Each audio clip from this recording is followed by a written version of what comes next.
Assalamualaikum warahmatullahi wabarakatuh. I am Hazarul And I'm Muhammad Nurul Adib Ikmal bin Azri. We are from Group 1. We're going to present today about cell-nanomaterial interaction.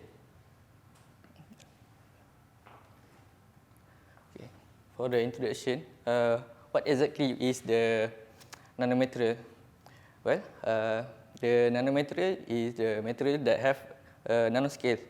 It between 1 to 100 nanometer, or it can be smaller. Then it may be in form of particles, tube, rods, or fiber. And then here we get the example of the nanomaterials. Here we have the carbon monotube, which is it has 0.4 to 50 nanometer diameter and 1 micrometer of the length. Sometimes it can be varies for the length. And here we get the nanowires, which is the diameter is varies, but it is in the nanometer scale. And same goes like the metallic nanoparticle. It also have diameter in the nanoscale. Then next we go to the history of the nanomaterial. The history of the nanomaterial is begin with this guy named Richard Philip Feynman. He also the Nobel Prize winner in physics. In 1969, he discovered the idea of the nanomaterial. How he discovered the idea of the nanomaterial? Well, in the same year, 1969, he gave a lecture about the topic plenty of room at the bottom. In the lecture, it explained the capability and the possibility of altering or what called changing the matter of the material in the nanoscale. Then next, we get the graph of the publication that related to the nanomaterial. As you can see here, there is blue, black, and also red color. For information, the blue and the black color is the same, but it is a different name. But what we want to highlight here, the publication of the nanomaterial is starting from year 1963. And the researcher developed the study and research more and more. And then in 2005, the study or the publication related to the nanomaterial and intercellular interaction between intercellular and nanomaterial is developed in 2005. But to conclude here, the publication or the study of the cellular and the nanomaterial is not too many, but it is still development. In development, beginning in year 2005. Okay. Next, I pass to Adib. So I'm Adib. So I'm going to continue our presentation for the interaction between nanomaterial and cells. So what is the purpose of this study? Why we study nanomaterial?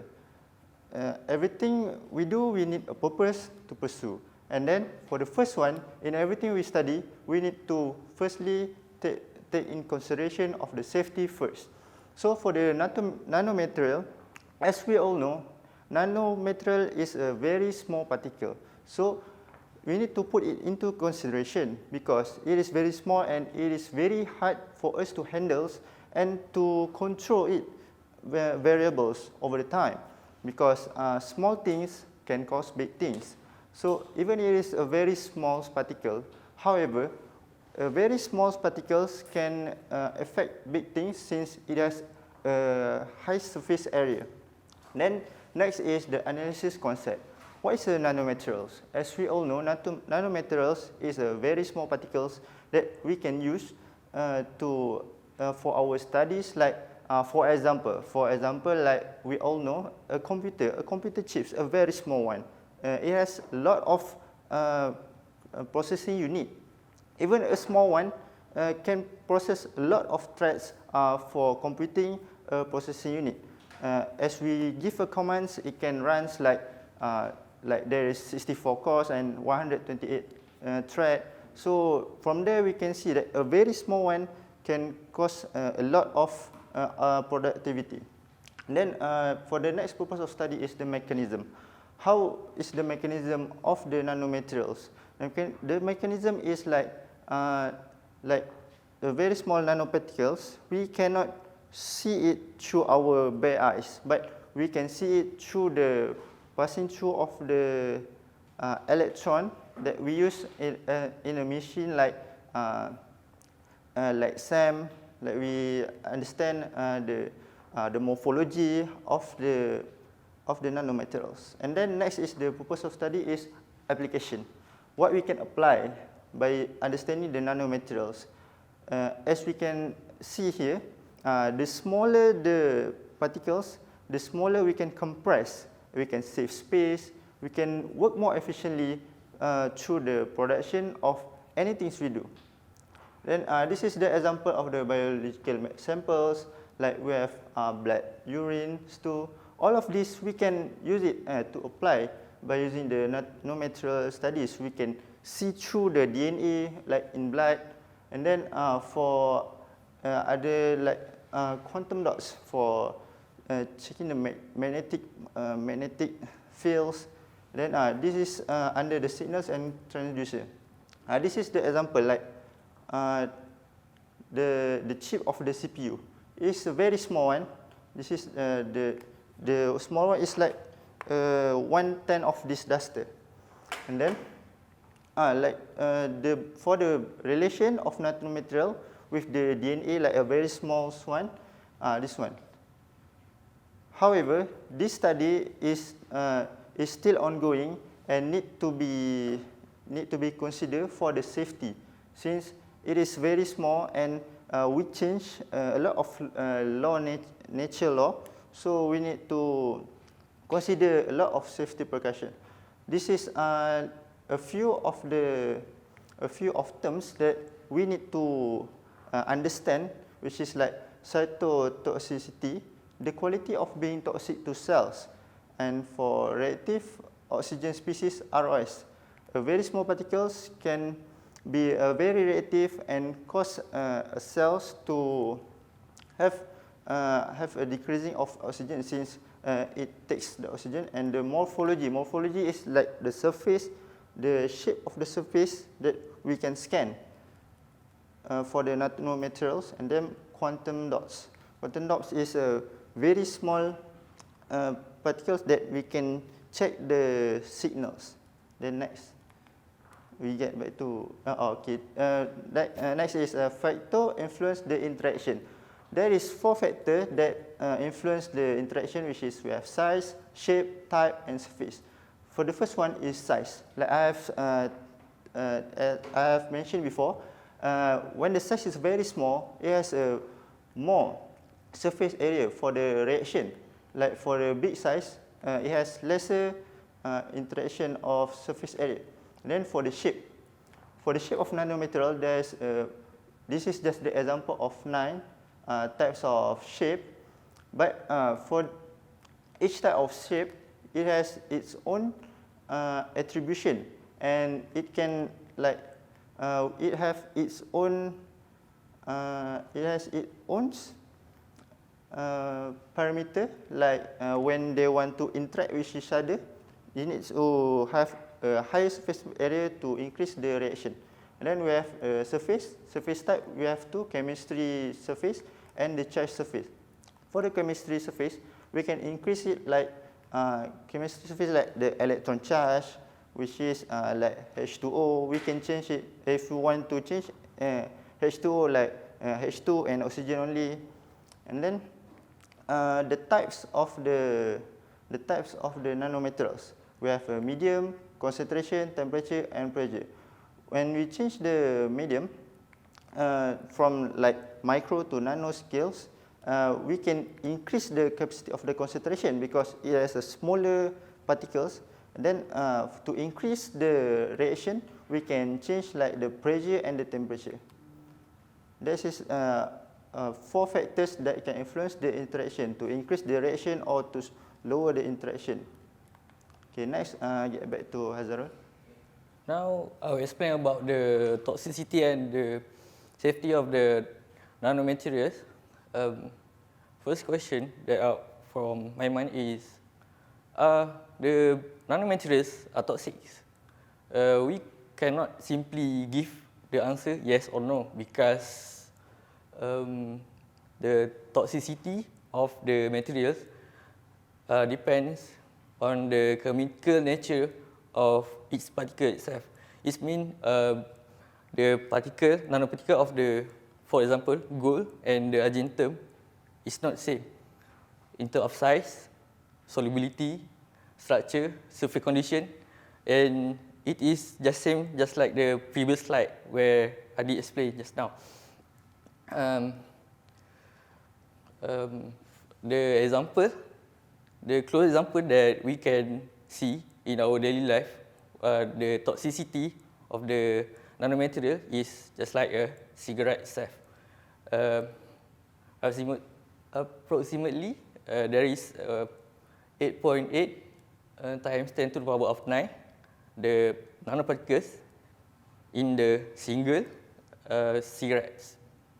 That is because beside of the harmful gas in the cigarettes, they contain in the cigarettes, there is also there's many harmful particle or nanoparticle in the cigarette itself.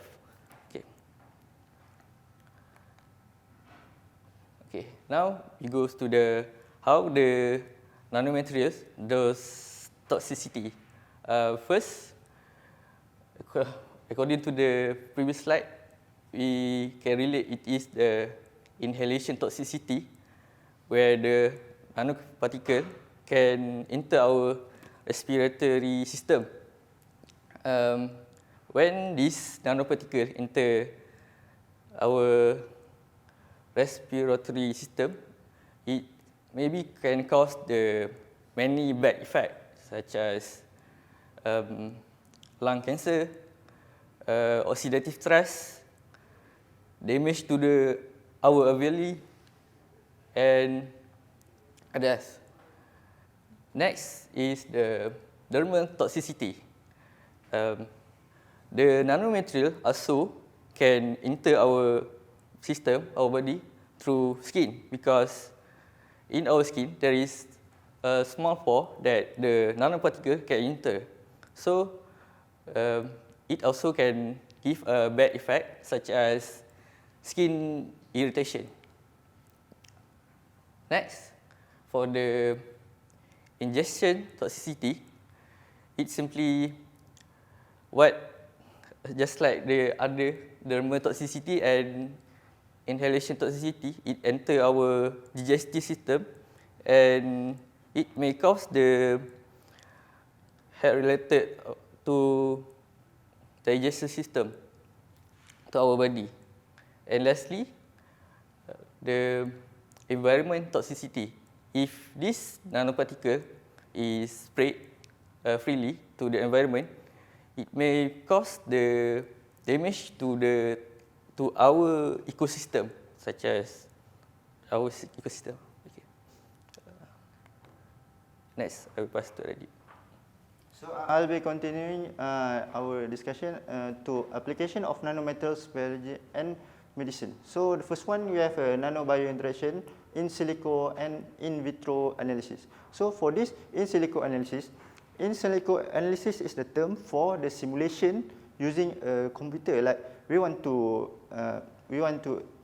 do experiments on something like a very small one. We use the simulation first so that we can have a rough idea of what will happen and we take more safety precautions on it.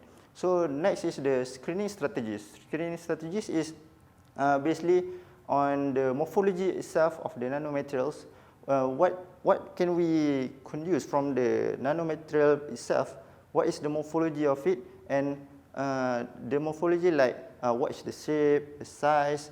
Maybe we can correlate it with the rate of reaction, and then how to interact it with other nanomaterials. And then we continue with phytochemistry modulation. So phytochemistry modulation, single wall carbon nanotube.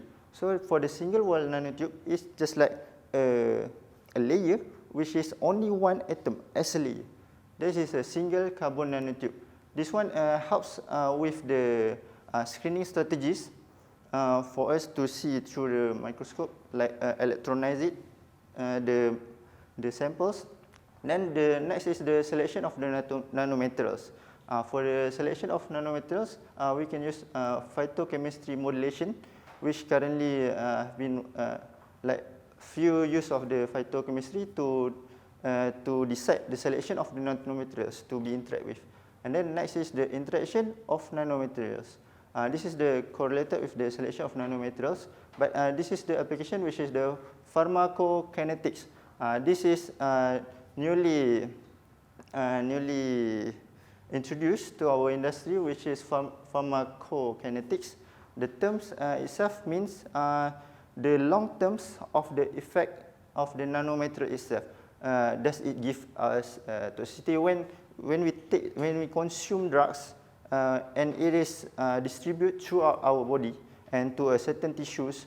Does it give effects to us health over time?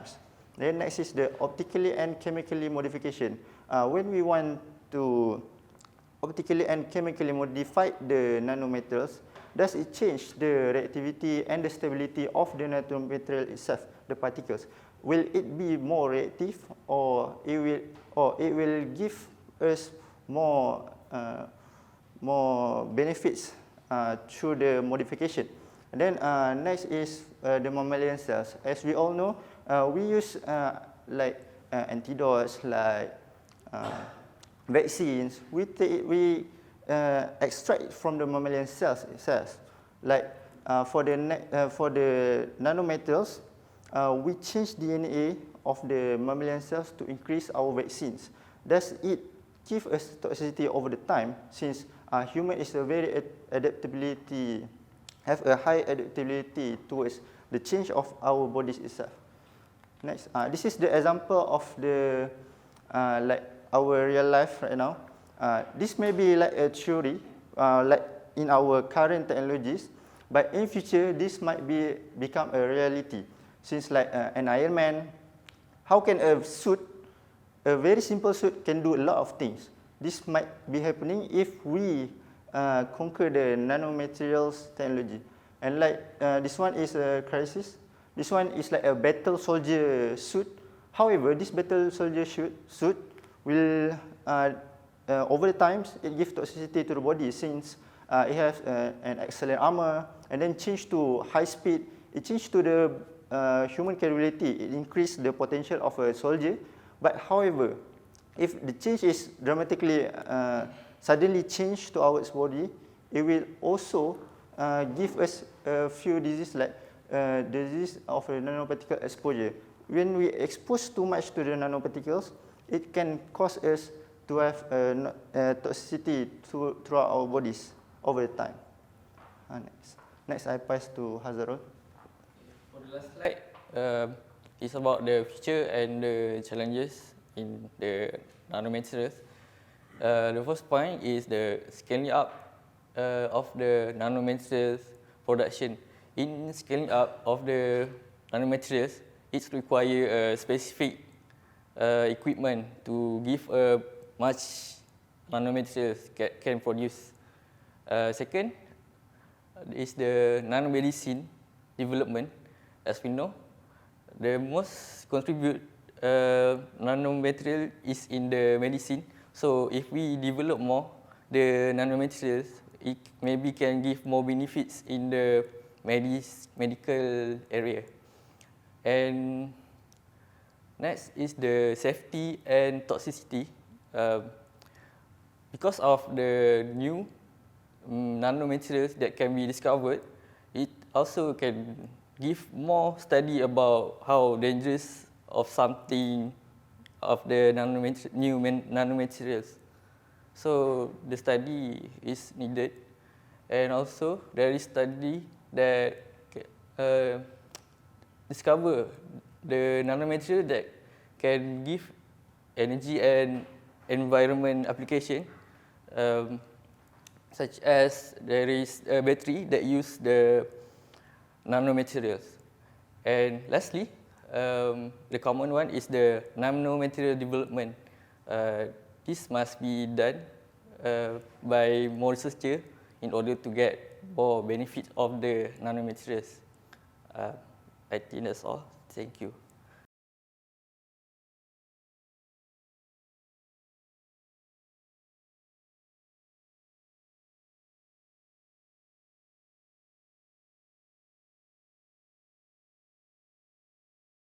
From this activity that we have run, we can conclude that smaller particles can pass through a hole easier than the small particles. However, these big particles can also pass through it. So, from these big particles, we can scan the morphology of the holes, which is the morphology of the nanoparticles. But for the big one, we cannot have a higher sensitivity than the small one. Like for the small one, we can see the shape. This is also include the shape, the limit shape of the nanoparticles. If we have a small particles that passing through the holes, so we can get a better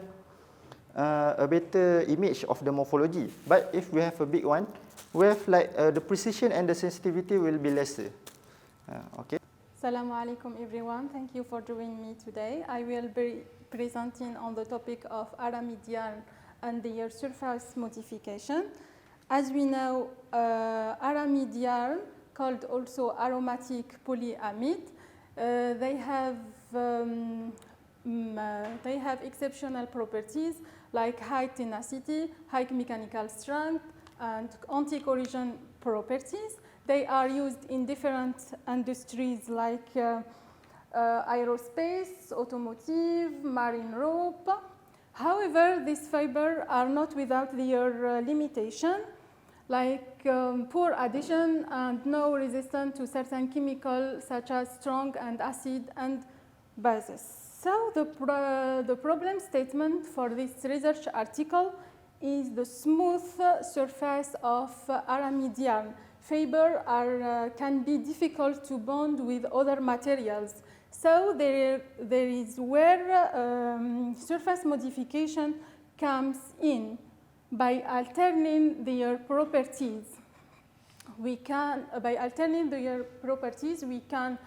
increase the adhesion of the fibers, wettability, and mechanical strength. From here, we can give definition to the surface modification. Surface modification is an act of modifying properties of surface on the aramid fiber by physical, chemical, or biological characteristic. Will be different from the originally one we can find on the aramid fiber. There are many types of surface modification as grafting, plasma treatment, and chemical treatment. However, they show very drawbacks like toxicity, high temperature requirement. Like solution or alternative approach, we found atmospheric pressure plasma modification, which shown promising results with faster and safer properties.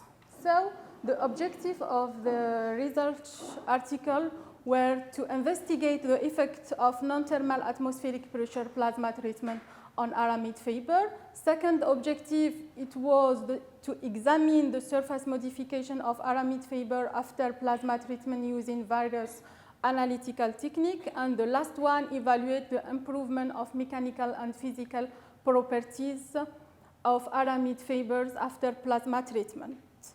We move now to the methodology. We can see here schematic of diagram experimental C-tube.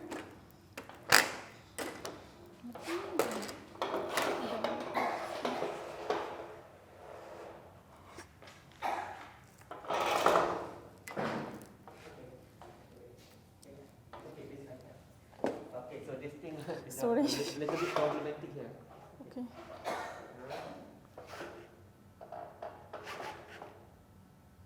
Okay, so this is okay. Okay. So you can run here. Okay. Thank you. Sorry. We can see here. Oh, okay. We stopped. Okay. We can see here a schematic diagram of experimental C-tube. As we know, there are two main components: electro-spray, atmospheric plasma pressure jet, the first component. The second one, this is for surface modification of aramid yarn. And the second one is winding devices. This one is to put aramid yarn into plasma. The first step was to the cleaning, ultrasonic cleaning of the aramid yarn using ethanol, acetone, and deionized water, 10 minutes for each one. After that, we let them dry in at a temperature of 40. Now, I just detail the atmospheric pressure plasma electro system. So from here, we can see that the aramid yarn pass continuously throughout the first component, which is ESA-PPG. And after that, we have to inject acetone at the fixed flow rate 0.2 milliliter by minute. By applying a high voltage of 26 watts, we get a charged aerosol acetone. This charged aerosol acetone passes throughout the argon at the rate of 1.5 liter by minute. We used also two rings, inner electrode and outer electrode. Inner electrode acted as a Gondin electrode, and outer copper acted as a high voltage electrode. After that, the treatment took 15 minutes in the first component, and we collect the aramid yarn. So the aramid yarn are inserted in the plasma. We have the plasma. We insert aramid yarn, and the surface modification was achieved by using acetone as hydrocarbon precursor and argon as working gas. Plasma treatment led to the formation of nanostructural layer on the surface of aramid fiber. Friction coefficient, this is what led us to investigate the relationship between plasma surface modification and physical properties of aramid yarn. We can see here aramid yarn, one extremity is attached to the weight and other extremity attached to dynamo matter. So we calculate the friction between the yarn and the substance by this equation. Tension load, the yarn caused by the load, hold is the force dissipated by the dynamo matter, mu is the coefficient, and theta is the angle by radian. For results and discussion, we have surface morphology. We investigate the surface morphology by using Sem, FE Sem. FE Sem, field emission scanning electron microscopy and atomic force microscopy. As we can say here, the first image is aramid fiber before treatment. And the second one, aramid fiber after treatment using different magnification. The surface of aramid yarn before treatment was smooth. We have smooth surface without roughness. After treatment, after plasma treatment, we can see the change after plasma become rough and mini pores and fissure. Increase the time, the treatment time and power, we will increase the size of pore and cracks automatically. The second is image of atomic microscopy, atomic force microscopy. Untreated fibers that have roughness of 1 to 2 nanometer. However, after a plasma treatment, we can get surface roughness of up to 50 minutes. So from here, we can say that results of SEM and atomic force microscopy show that the morphology, surface morphology of aramid fiber has dramatically changed.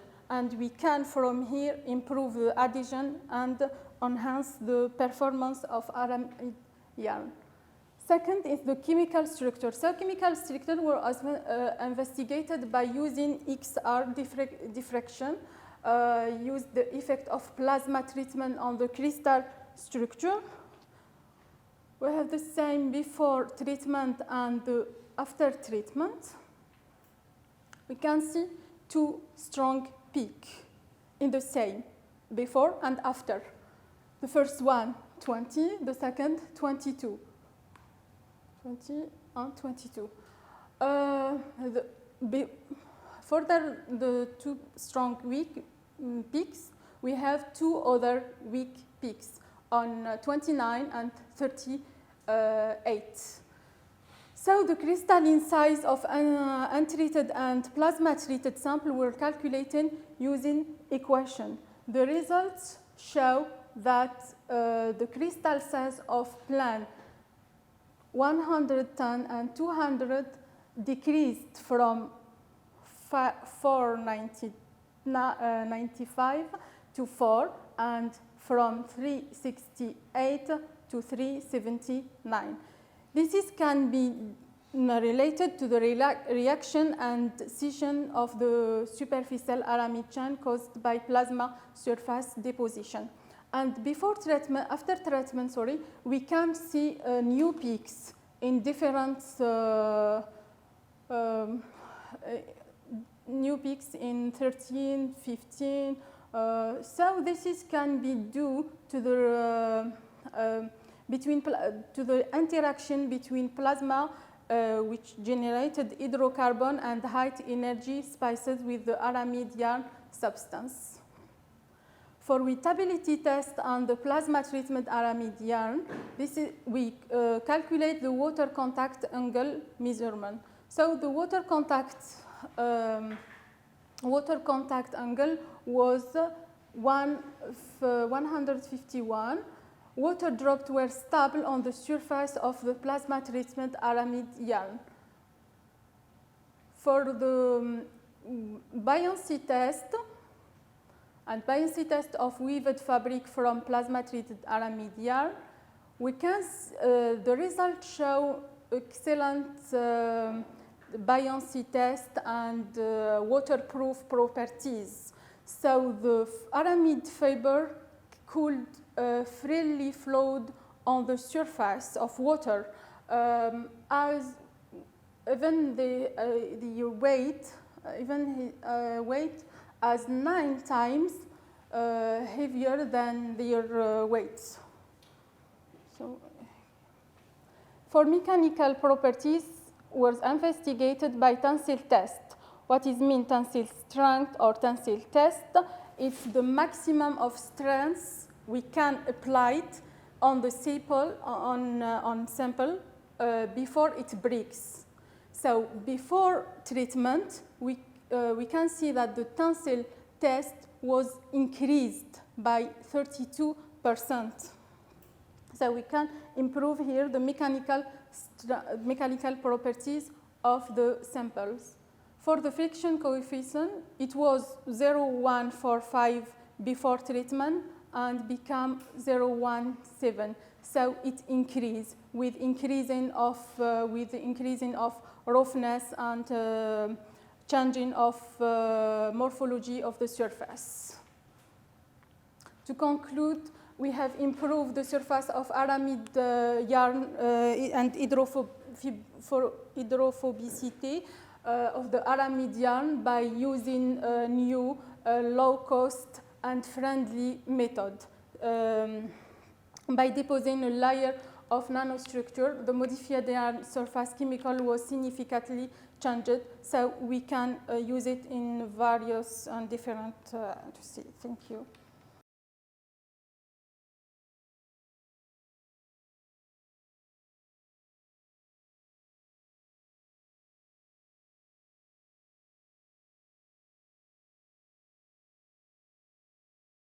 Marshmallow acts as the material, the same materials with surface modification.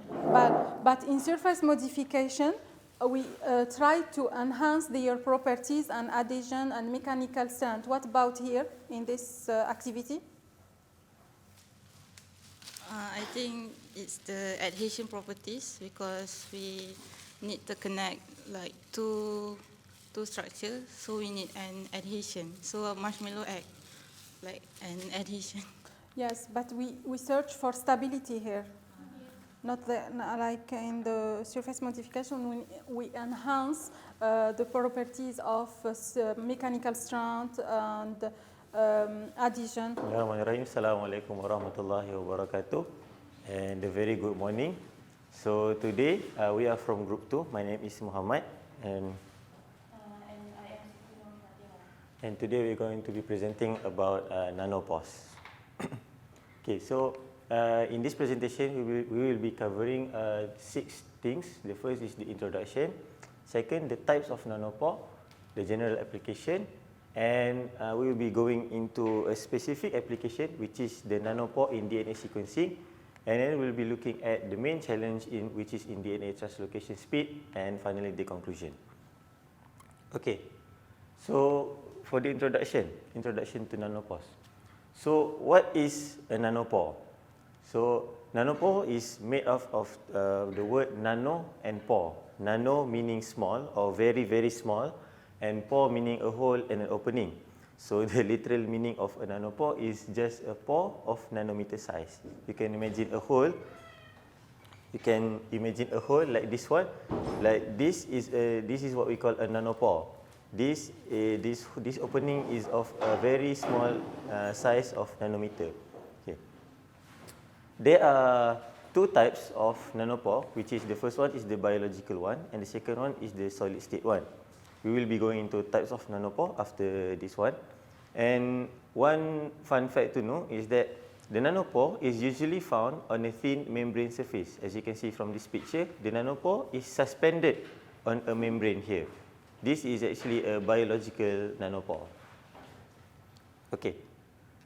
So, what is the function of a nanopore? Okay. When a nanopore is present in an electrically insulating membrane, it can be used as a single molecule detector.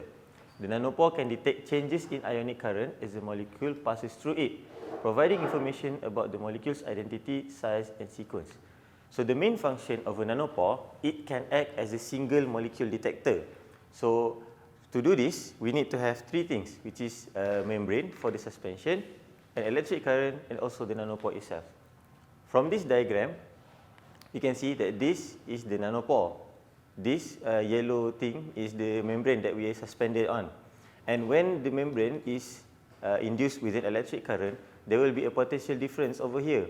And from this potential difference, when a molecule such as this strand, this oligonucleotide strand goes through, this here, the nanopore can detect differences in electrical current, which provides information like this. It creates the information based on the electrical difference. From here, we can create the DNA sequencing. So, in this diagram, it shows how the nanopore acts as a single molecule detector. It detects the molecules individually, 1, 2, 3, like this. Okay, so moving on to the types of nanopore. There are actually two main types of nanopore. The first one is the biological nanopore, and the second one is a solid state nanopore. The biological nanopore are pores that exist in biological membranes, such as the nuclear pores in the cell nucleus or the ion channels in cell membranes, such as alpha hemolysis and also this pH29 connector. These nanopores, biological nanopores, are mostly located at the nucleus of the cell and also at the membrane of the cell. They are the openings in the cellular that allows things, components to go in and go out of the cell. And the second one is a solid state nanopore. Solid state nanopore are man-made and can be fabricated from a variety of materials, including silicon, graphene, and solid state membranes. As you can see, this is a man-made nanopore. This is a solid state nanopore. It differs from the biological nanopore, as this one usually we made in the lab from the materials silicon, graphene, like that lah. One key difference from biological nanopore to solid state nanopore is that biological nanopore is highly effective and highly selective because it is already what we call optimized for the function that it has in the cell. For example, the nanopore, for example, like in a cell, that nanopore allows only a certain molecule to pass through. So it is highly selective to that molecule. Other things, other molecules that doesn't correspond to that molecule cannot enter the nanopore. And solid state nanopore is not as selective as biological nanopore. However, because it is man-made, we can fabricate it to our liking. We can fabricate it to what we want to do. Okay. And the applications. This is a general idea of the applications. First of all is DNA sequencing, protein analysis, environmental monitoring, single molecule detection, and biosensing. All of this utilizes the function of a nanopore as a single molecule detector. For example, in environmental monitoring, the function of a nanopore is to detect samples, is to detect what we call pathogens in wastewater. For example, like we get a sample of wastewater and we put in the we have a machine. They have a machine like a simple machine. When you drop a droplet of water, it can detect the DNA sequences in the water, and from there, from the sequence, we can identify that the sample has pathogens or not. That is a simple example. And also DNA sequencing. In today's presentation, we'll be looking in depth into the DNA sequencing part. Okay, so into the mechanism, how nanopore works in a DNA sequencing. Okay, as I mentioned in the second slide, if we want to use the nanopore as a single molecule detector, we need to have three things, which is the nanopore itself, the second is an electric current, and the third is a nanopore. So, how does it work? In this diagram, we can see that this is the nanopore. This is the DNA strand that we want to create a sequence out of it. Because DNA is very small and we cannot see the sequence like from your eye, right? So, we can use the nanopore to know what is the sequence of the DNA. So how it works is that, first of all, the nanopore will be suspended on a thin membrane. Will be suspended on a thin membrane. In a real situation, it's not just one nanopore. You can imagine like a thin membrane, like for example, the surface of this table, and on the surface there are like thousands to millions of nanopore. It is not just one. So after that, the membrane will be induced with the electric current here. So when the electric current is induced to the membrane, in the nanopore there will be an electric difference. It will be a potential difference like positive and negative side. And when the DNA passes through the nanopore, all the molecules, like in a DNA we have 4, right? We have A, T, C, G. And all these molecules have different charges.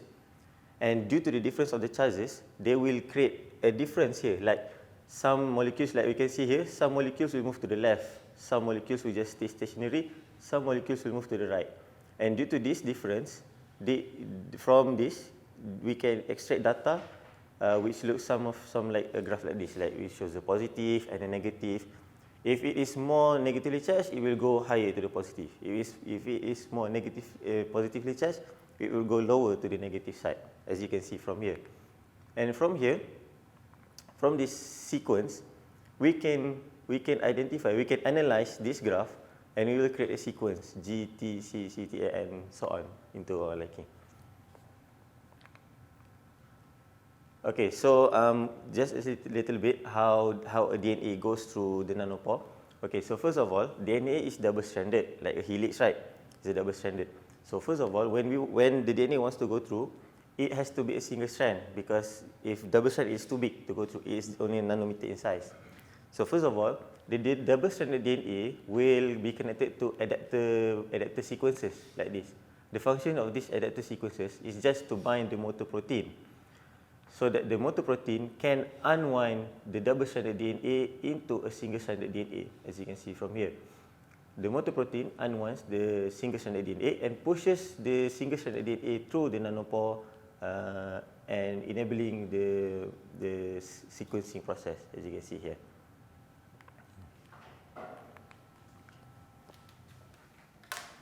Okay, so next I will continue on the main challenge of DNA sequencing using nanopores. So one of the main factors for DNA sequencing is the DNA translocational speed. So for normal DNA translocation speed is around 27 base pair per microsecond. Actually, 27 base pair per microsecond is considered as fast, but in DNA sequencing, lower DNA translocation speed is preferable because it will provide better reading. Simply to explain, like a human standing beside the road and there is car passing through. Car that drive faster in front of you, you can barely see the details of the car, such as the plate number and so on. But for slower driving car, you can see clearly the plate number of the car. So that is exactly in nanopore. So that lower translocational speed will provide better reading. And to decrease the speed of the DNA translocation, there are several parameters that can be varied, such as temperature, electrolyte viscosity, driving voltage, and also nanopore size. Other than this, there are several other alternative methods. So here, for alternative method, they use interfacial nanopores. So interfacial nanopores is basically two polymeric slabs are stacked on top of each other. So here you can see that this is the polymeric slab, polymeric membrane, and the main difference between interfacial nanopores and conventional nanopores, such as solid state and biological, is that the polymeric membrane have gold nanorod embedded in the membrane. It is still a solid state. It is still under the category of solid state nanopores, but the main difference is it have gold nanorod embedded in the membrane. So, and then the membrane will be stacked on top of each other, but it need to be in a tangential way. Means the lower part gold nanorod will be like this, and on top will be like this, like a cross form. And then to form the nanopores, this membrane will undergo a process called etching. So etching is basically this process, which is the polymer film will be exposed to the energetic heavy ion irradiation, and then the irradiated polymer film will then continue to chemical etching, and then a porous membrane will be obtained. So this is after the nanopore is formed. So basically you can see that the nanopore actually form at the intersection of the gold nanorod, like here. So next,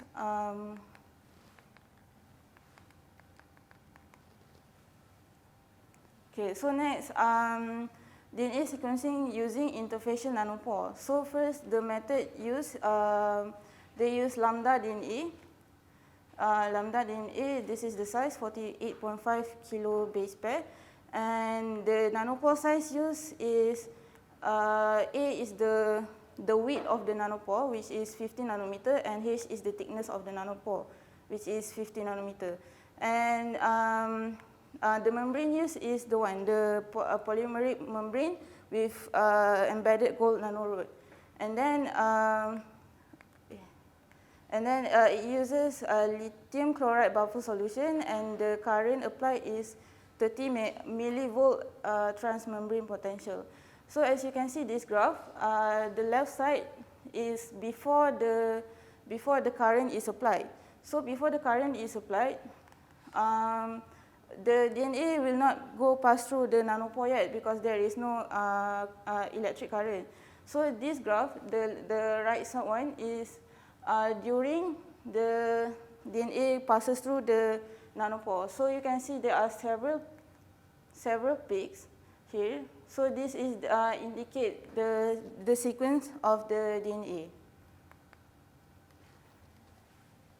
So proceed to the result. So we see first on the atomic force microscopy. So the left picture is before the nanopore is formed. So you can see that there are two gold nanorod intersect with each other, and then after the nanopore is formed using the etching process, you can see that the nanopore formed here, which is at the intersection of the two nanorods here. And also you can see that based on the color indicator here, at the nanopore area here is at around 0 nanometer, and at the area around it is at 50 nanometer, something like that. And then, this shows that the nanopore is formed at the intersection of two gold nanorods. And then next, the result on the DNA translocation speed. So it is recorded that lower DNA translocation speed, which is at 2.2 times 10 to the power of -6 base pair per microsecond. Compared to the normal, which is around 27 base pair per microsecond, this is much lower. And also compared to the other type of nanopore such as biological, biological speed is around 30 times 10 to the power of -6 base pair per microsecond, and also for solid state, for normal solid state nanopores, it is around 3.3 to 25 times 10 to the power of -6 base pair per second. So it is the result shows that by sequencing DNA using interfacial nanopores, it will give result in lower DNA translocation speed, and it will give a better and precise result. So to conclude, nanopore is like an advanced technology to sequence DNA. And with this advancement, DNA sequencing can be done much easier and at lower time compared to first and second generation DNA sequencing that requires much time, and also at very quite low accuracy. So that's all for our presentation. Thank you.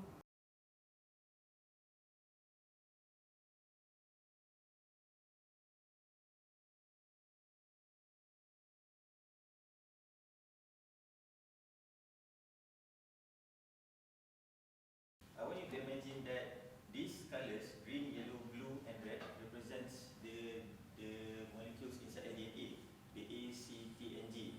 And this, the ice cream, is the DNA itself. And the box is actually the nanopore. So, as I mentioned, there are three things that we need to enable the nanopore to act as a single molecule detector. The first one is the nanopore itself. If you don't have a box, you cannot see the sequence. The second one is the membrane, which is just the ice cream. Is where you suspend the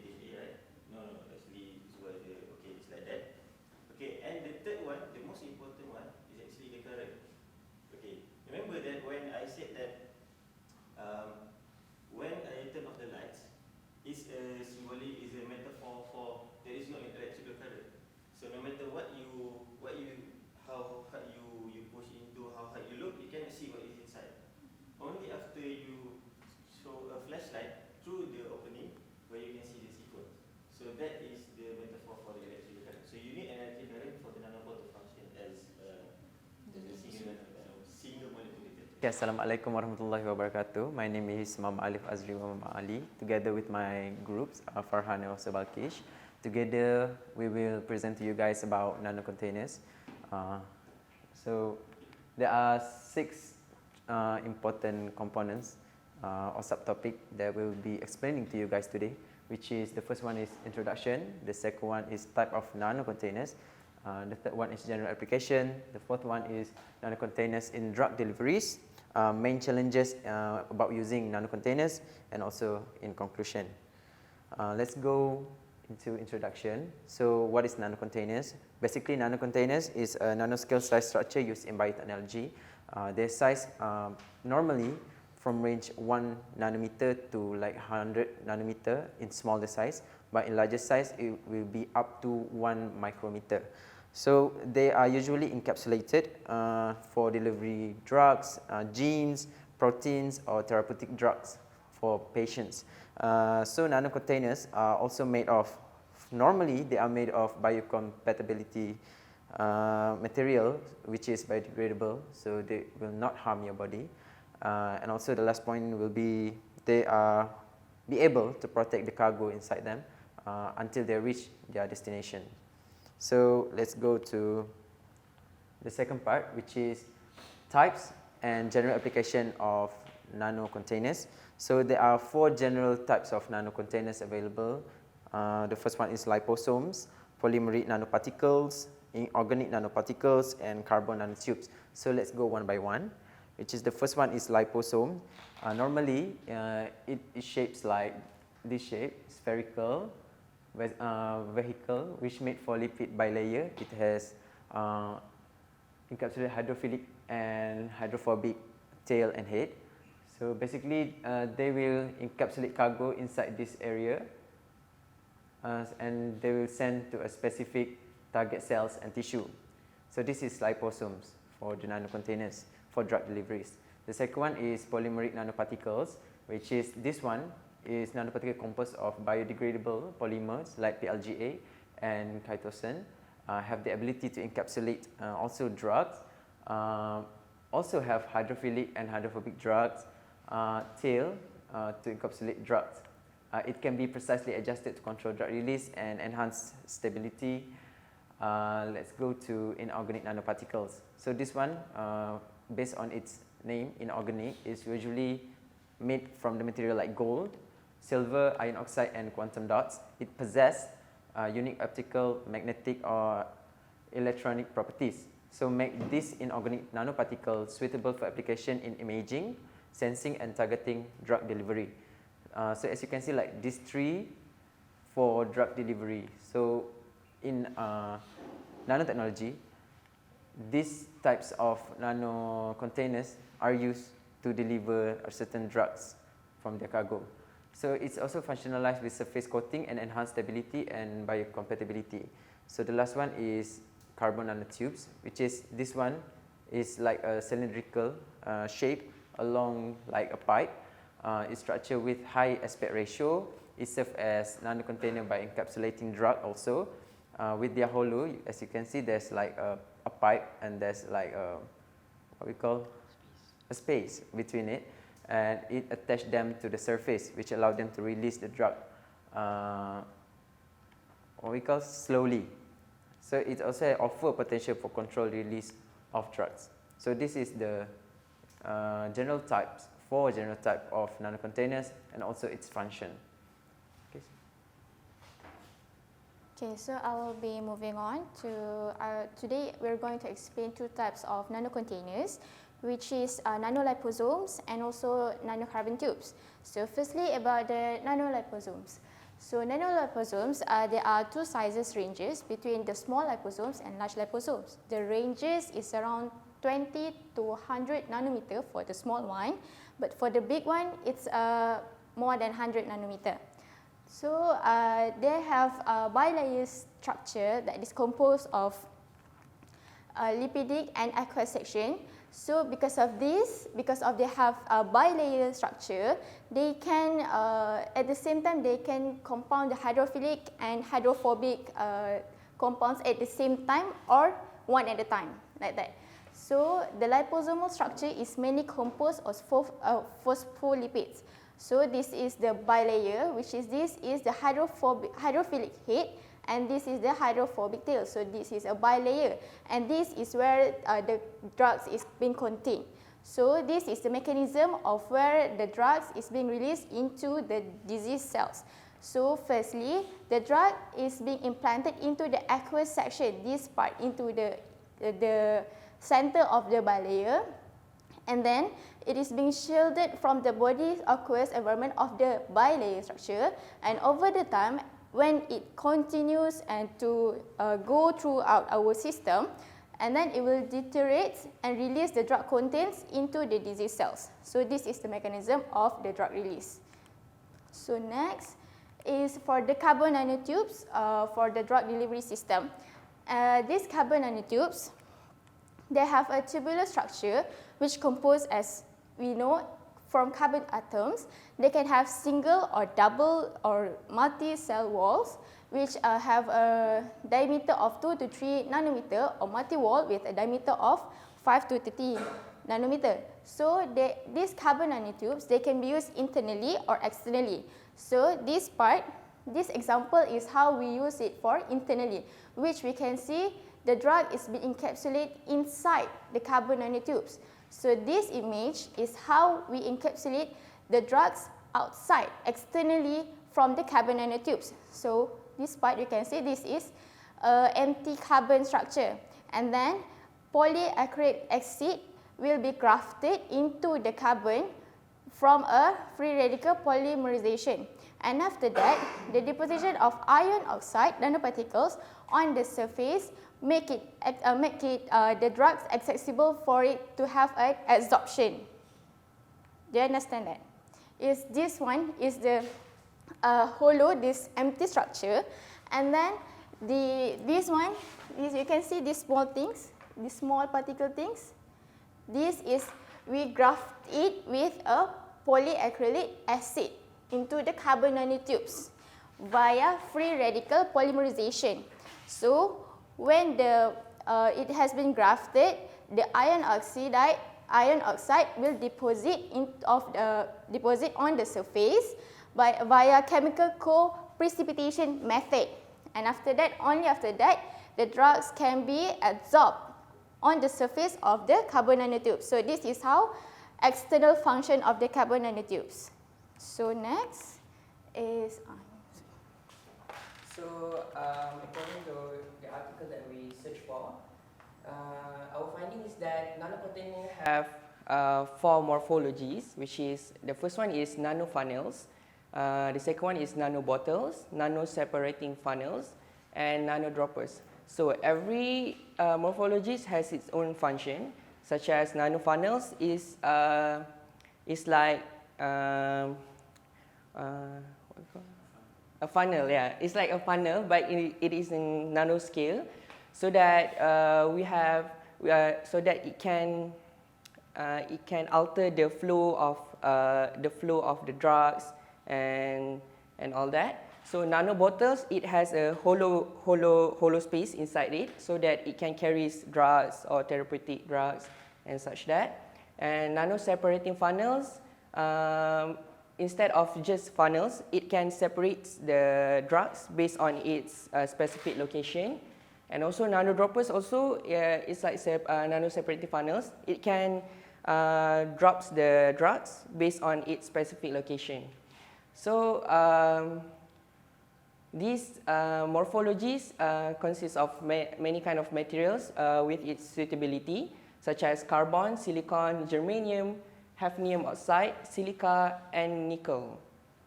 So, nickel. Okay. So this is the Sem images of this is nano bottles, as you can see, or yeah, this one. This nano funnel.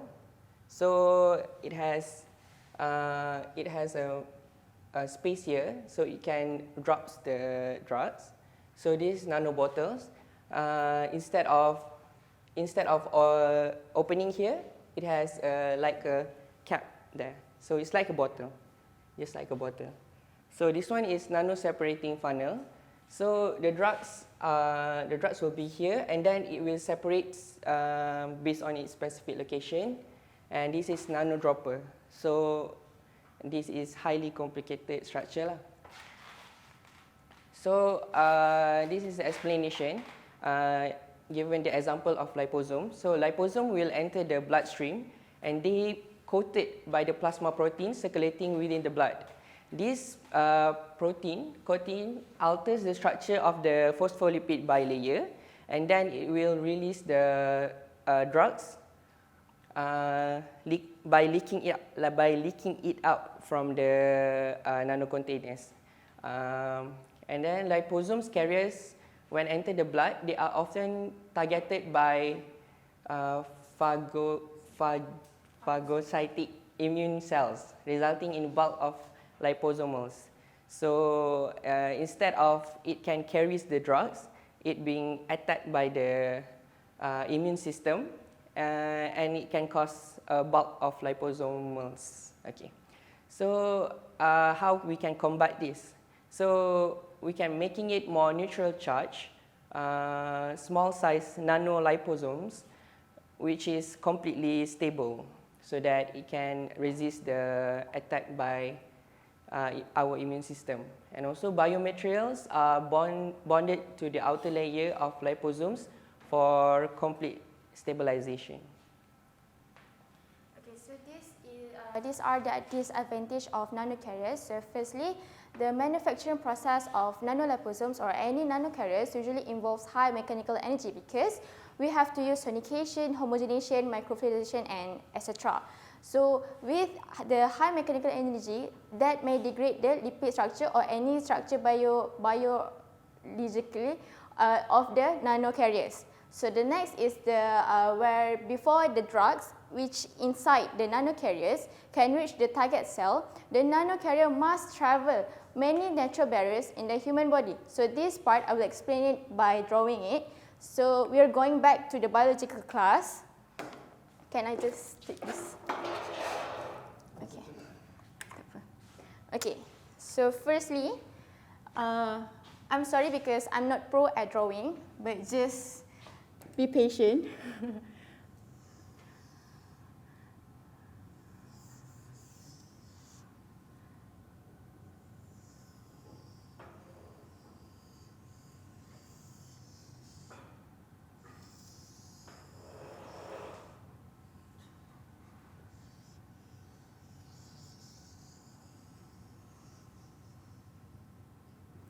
Okay, so who can say what is this? Yeah. Okay, so this is stomach. This is the duodenum.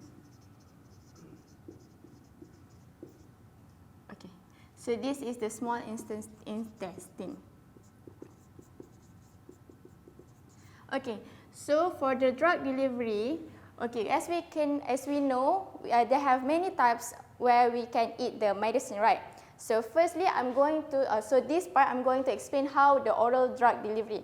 So we are going to, okay, let's imagine we are going to take medicine for our small intestine. So firstly, we have to go through our mouth, right? So the drugs will have to go to this and have to go inside our stomach, where there is, what is in our stomach? There is acid, right? So they have to go through this. This is the first layer. After that, it have to go to the duodenum.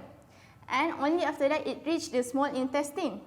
After they have reached into the small intestine, okay, so that is, we are going to talk about the nano, right? So we are going to zoom in. So let's say the drug will be transported into this specific part. So this specific part, it contains like this, okay? It's like, okay, I'm sorry. This is kind of like, how to explain this one? It's like a villi, microvilli. Just like how your nose have the hair. This, just like that, okay? Okay, so this part, okay, because it is in nano size, I'm just going to represent it as a dot like this. You just can't see it, right? So these nanocarriers must be transported into the blood cell. So Okay, let's say that it is in this part. So I'm going to zoom it again. And then it will be like this. Sorry, okay. So this one have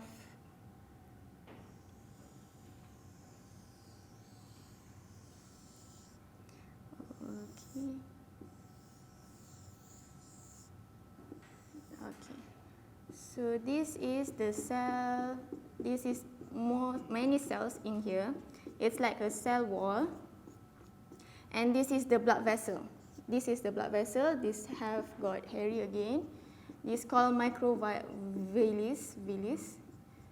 So this part is not that hairy, but it can be seen as a hairy structure. So the nanoparticle must be entered to the bloodstream.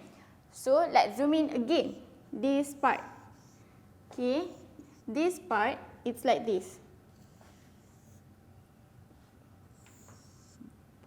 Okay.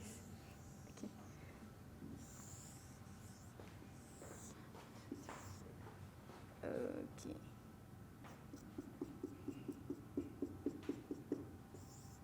Okay. So this is where we zoom in from here to here. You can see, which is why I say that it have to go many barriers in the human body. So the nanoparticles is like this, and then you have to go through these cells. You have to go to these cells to enter the bloodstream here. So that is why there is many layers. There is many layers when the nano carrier to enter the human body. So it is very complicated and very hard to make these nanocontainers. So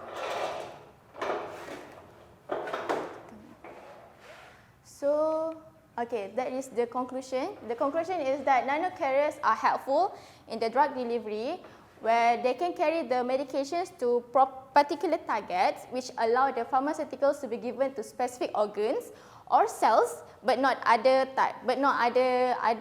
types of human body, human system.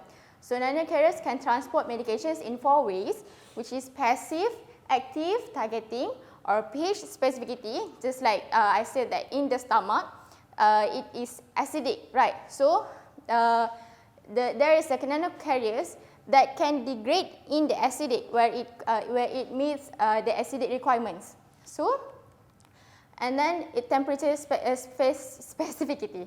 So I think that's it from our group.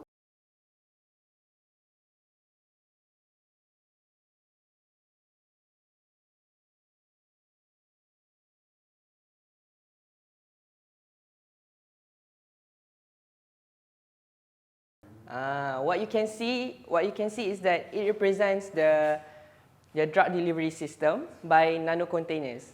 So after the drug has been released, what it does is that it degrades inside our body, so that it goes into the digestive system. It went throughout our body naturally. Assalamualaikum everyone. My name is Nurul Iffah binti Ismail. Today, me and my group partner Muhammad Adam bin Azidi will present about drug delivery and the fabrication of nanocarriers with Yorkshire mesoporo-silica nanoparticles for effective drug delivery. So what is drug delivery? Drug delivery actually refers to the method of administering drugs to the desired body site to achieve a therapeutic effect. So some of the most common methods of drug delivery are oral, which is through mouth, topical, through skin, transmucosal, which is through nasal, and rectal, and parenteral refers to the injection of the drug into the circulation.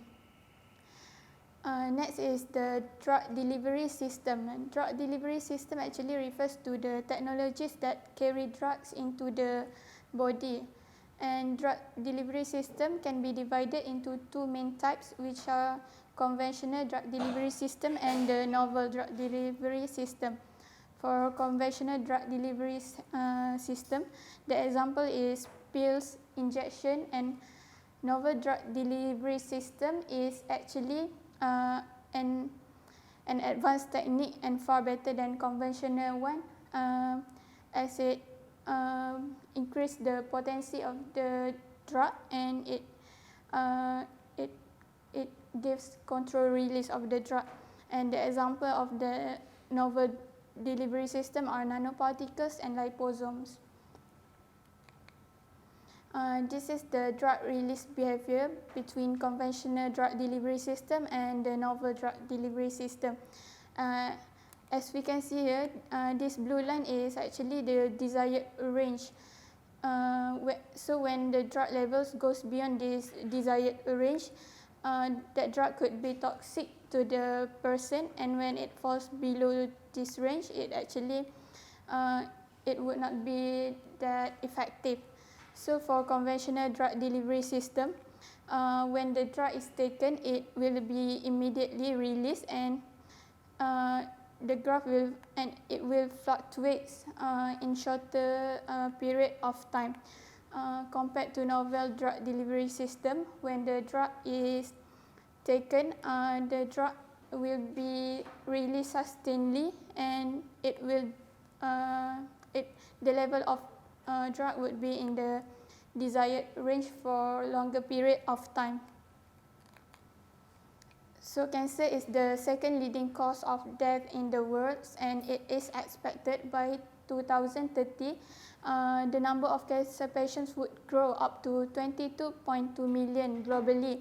And in cancer treatment, the common therapeutic approach is used to kill cancer cells, but it has lots of issues such as low solubility, drug resistance, and strong side effects.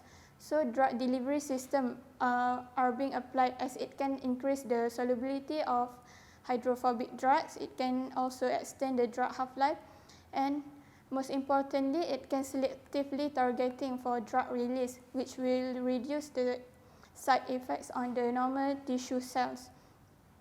And this improves the effectiveness of chemotherapy.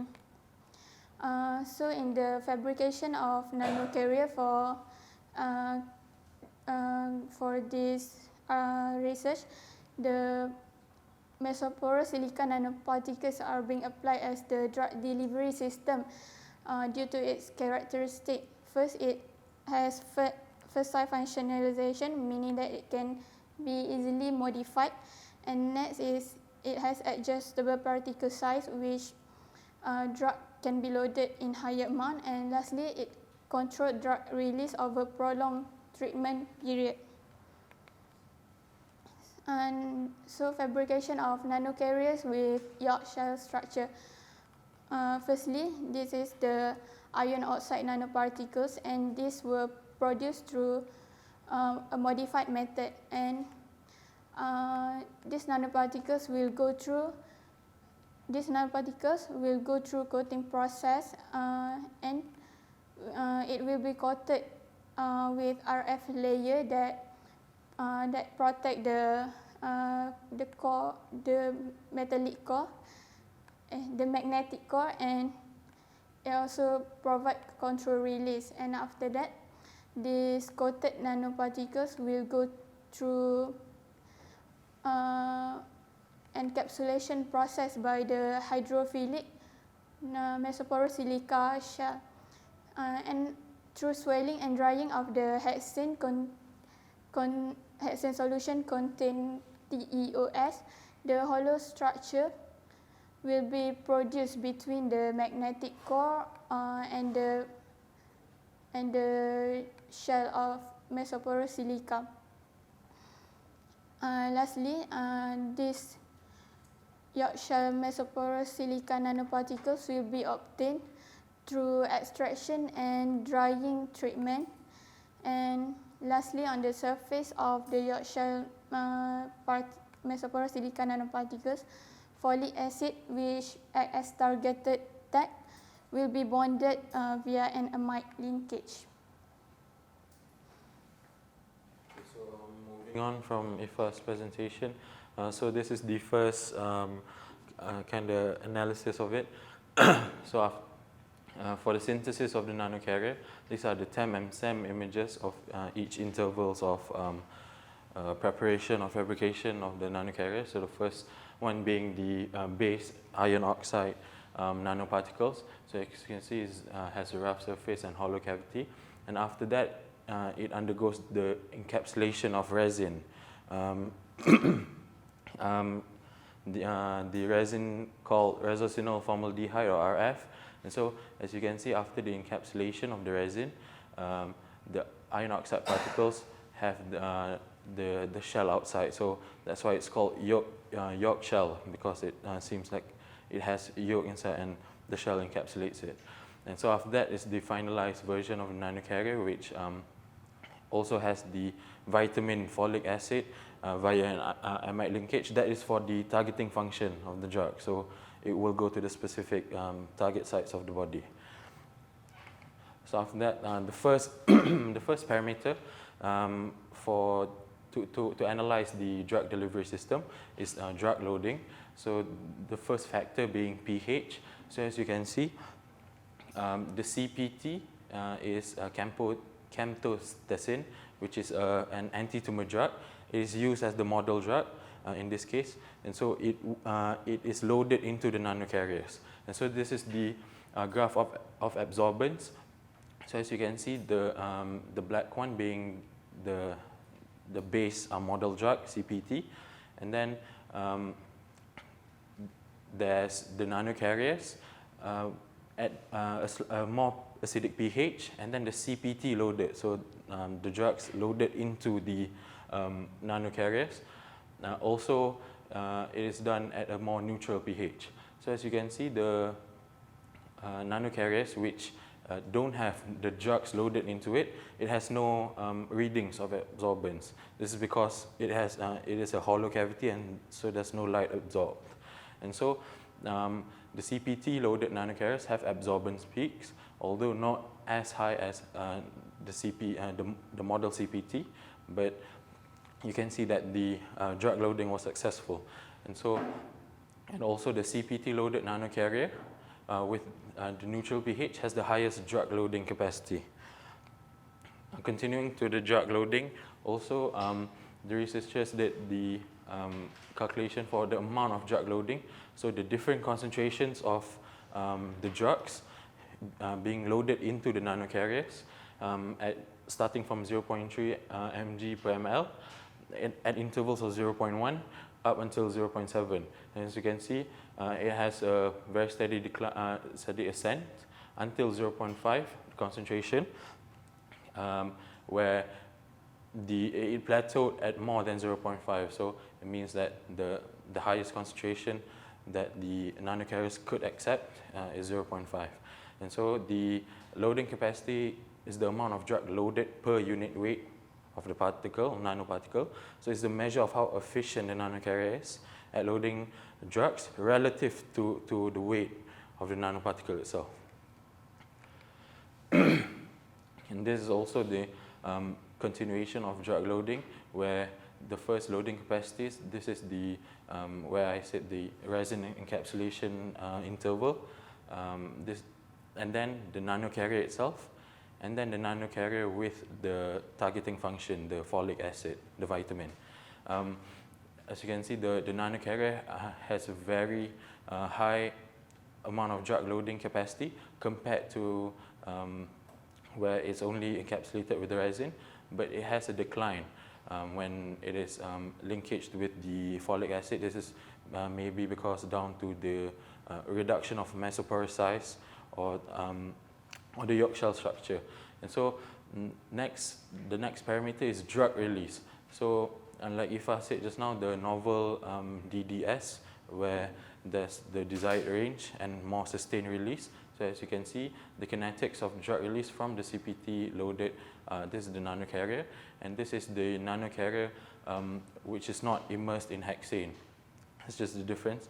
And so it comprises of two stages, a burst step. So at very early hours, the cumulative percentage of drug release is already very high, and then there's a slow ascent.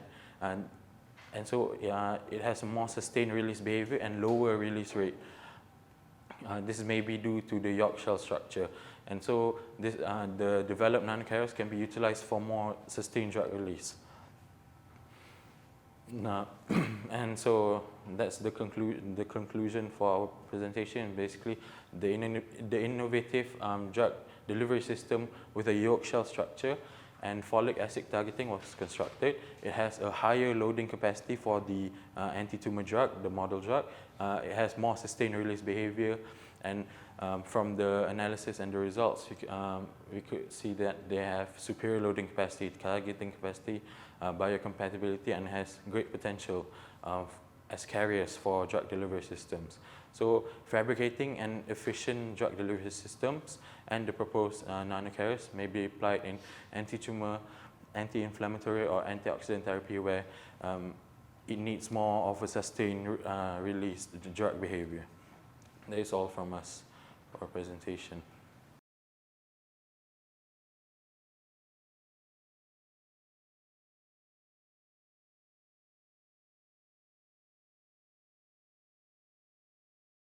Assalamualaikum, we are from Group 5. My name is Amir Hafiz, and my friend Iman will continue our presentation. We'll have our presentation on a nanocomposite-based biosensor for bovine haptoglobin on 3D paper-based analytical device. So first of all, what is biosensor? A sensor is defined as a device that is able to detect the analyte in a sample and quantify it. A sensor consists of a detection system called a receptor, and transducer, and also a readout system.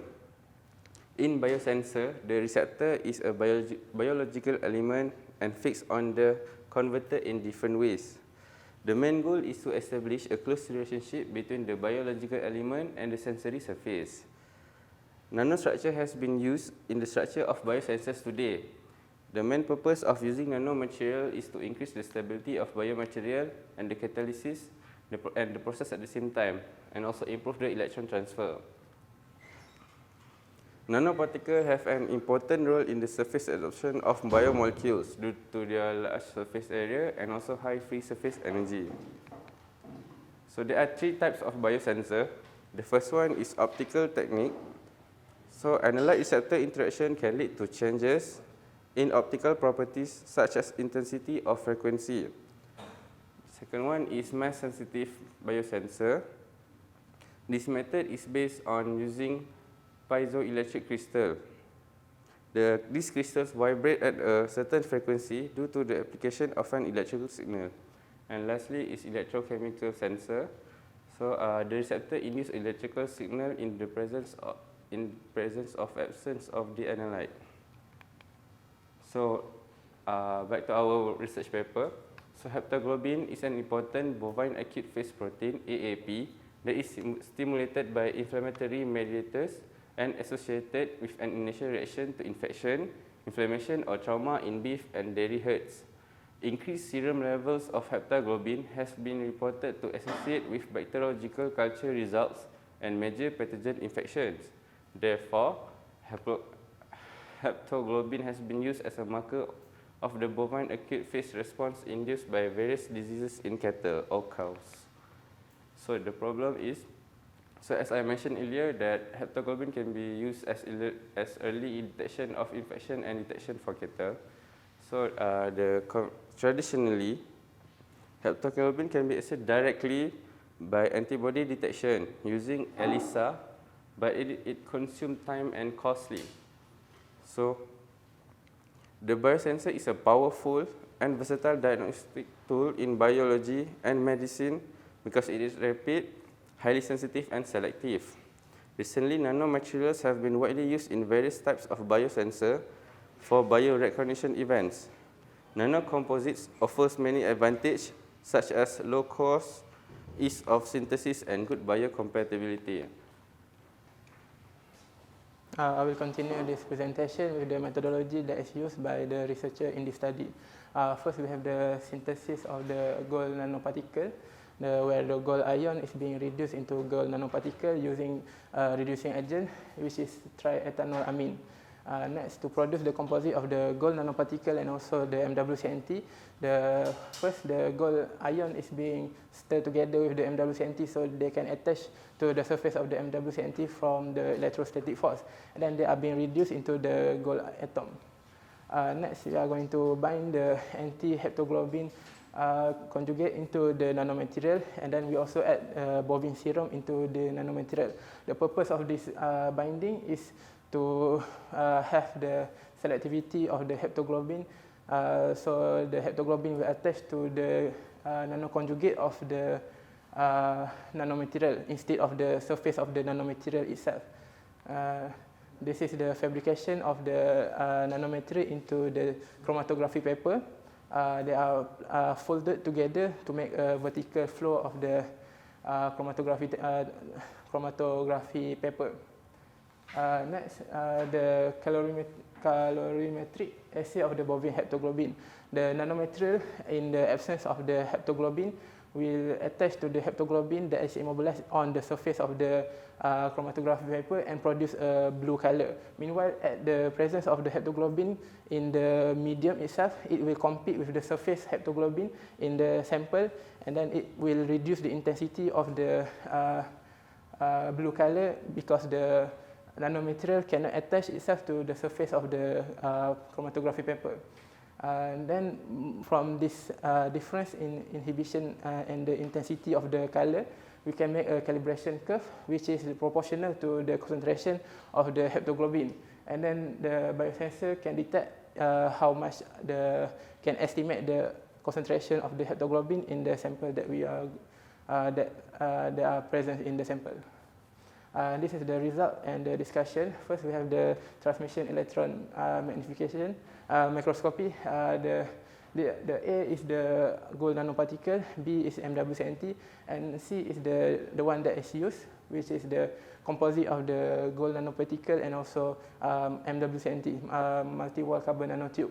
As you can see, the gold nanoparticle will attach itself to the MWCNT. Next, we have the SRD, the formation of the peak at 0.02 for bare MWCNT is at 0.02, but the peak become mellow and formation of other peak, showing that the structure of the composite have the formation of a face-centered cubic structure of the gold nanoparticle. Next, we have the comparison of the performance of the biosensor compared to golden standard, which is enzyme-linked immunoadsorbent assay, ELISA. And also, as you can see here, the performance of the biosensor is not much difference from the ELISA, which show that the biosensor is more than enough detection power to detect this haptoglobin acid. For the conclusion, this assay is conducted in a simple, low-cost and also paper-based device where no expensive equipment is needed. The result of the detection also take around 10 minutes compared to ELISA, which take 3 to 4 hours. The purpose of this method is the proposed method is extremely suitable for a rapid on-site test for the cow in the farm. That's all from us.